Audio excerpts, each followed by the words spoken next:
Diyos marahay na hapon mga katiwala. Father E.L. Sevilla po ini.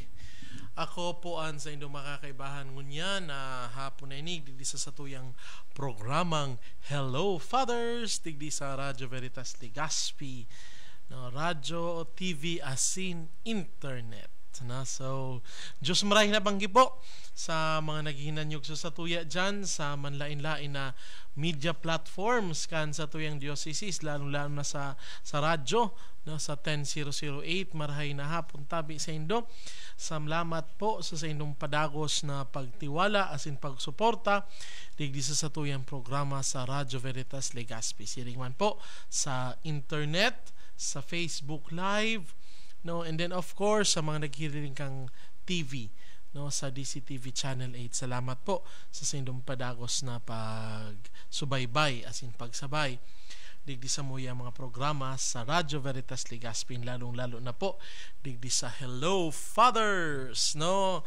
Bisperas ngunyan sa Albay. Fiesta. No, fiesta po ngunyan dyan kay Father Lyndon Balubar. No, happy fiesta Father Lyndon. Ang sa mga assistant si Father James Seed, Father Austin Tuason, and si Father Raleigh Shop, no, sinya umam po dyan sina Monsignor Nano, no. So sinda po ang mga padi ngunyan dyan sa katedral. Of course, yaon si Rev, no, si Rev Mark Calbelo. No, happy fiesta po sa indo. No, activity yata po nila ngunyan, may prosesyon. No, ngunyan po, nagpupuo na itong Vespers, no. Vespers, importante po ng Vespers sa pag-celebrate ng fiesta, and of course ang pagkanta ng mga Gregorian chants, no, because it is Gregory the Great, no.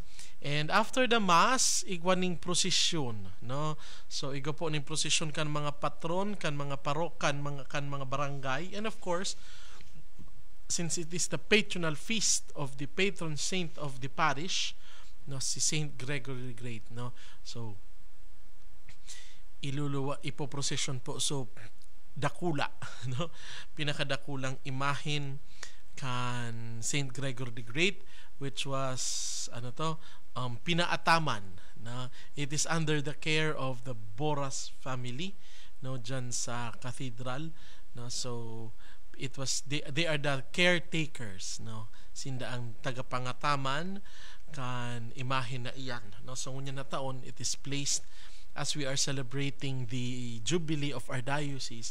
Magayon man po ilaag juman ng mga bagay na historical sa satuya, no.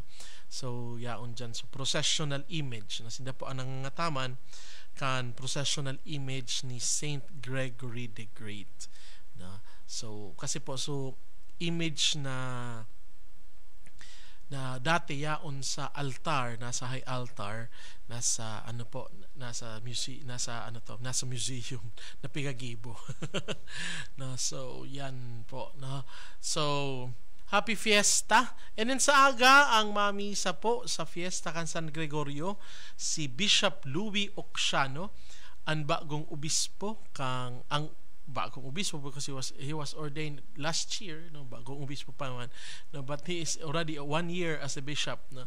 So Bishop Louis Oxiano an obispo kang diocese kan Virac, no, siya po ang magiging main celebrant sa sa misa sa aga sa oras na alas 5:30 an hapon. No, so sa katedral pirmi po alas 5:30 ang misa dyan, no, ang fiesta mass is always in the afternoon, no. So happy fiesta po sa mga taga-katedral, no, Albay District, no. So poon digdi yata sa Barangay EMS Barrio 1, 2, 3, 4, 5, 6, 7, 8, 9 hanggang 16, 18, no, iyan po ang cathedral, no, yan ang sakop kang cathedral. Washington Drive, no, hanggang Gugon, no, Gugon, Cruzada, no, krusada, no, kaput pa po yan kang St. Gregory the Great Cathedral, no. So happy fiesta po dyan. Pero garo bihira naman magharanda ang mga taga-sentro, kaya mayo kitang mapapatos ngunya. Mayang mapapatos sa aga, ta bihira man magharanda ang mga taga-sentro. Bako po arog sa mga upland pag sinabi mong fiesta talaga. Mabuno, duwang aldaw pa ang pagbuno kang urig.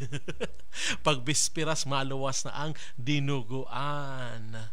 Na tapos iba pang mga laman loob, chicharon ta sa aga lulutuon, dyan na bang gilulutuon para sa fiesta suminudo, apritada, caldereta, tahada, pork steak, tapos may may fruit salad na. So yan ang mga ihahanda. Na so, and of course ang daraga nagaandaman na ang Our Lady of the Gate Parish Daraga Albay, no, nagaandaman kan sa indang fiesta ta sa masunod na simana, no, sa masunod na simana ma-fiesta man sa Daraga, no. So yan, no. So mga katiwala, kasusaro may nagparapot sa kuya katsabay kang pag ano pala po, shout out sa mga taga Pulangi.